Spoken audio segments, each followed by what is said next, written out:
Hello everyone. Today I want to share something that taught me a lot. I have a hard time speaking in front of people, especially when there are so many of them. Every time I stand in front of an audience, I feel very nervous. My hands start to shake and my voice trembles. I remember back in high school, I joined a contest, a singing contest actually. But before I could sing, the judges would interview the contestant first. They told me to introduce myself, and at that moment, I felt extremely nervous. I really struggled with public speaking, especially since the whole campus was watching. It was so hard for me to open my mouth and say something when they asked me to introduce myself. She can't even introduce herself. Why isn't she speaking? I heard so many comments like that.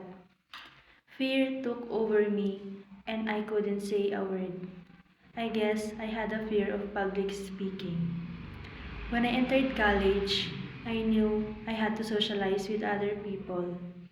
I told myself that this time I had to overcome my fear. So, I decided to face it, my fear of speaking in front of people.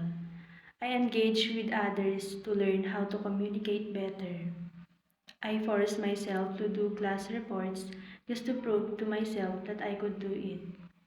But even now, I still struggle. No matter what I do, I still very nervous every time I speak in front of an audience. There are so many things in my mind that I want to say, but I still find it difficult to express them. That's why I continue to practice speaking confidently in front of all people. After all, they say practice makes perfect. I have learned that speaking isn't just about having a perfect voice. It's about confidence and it's about believing in what I am saying. So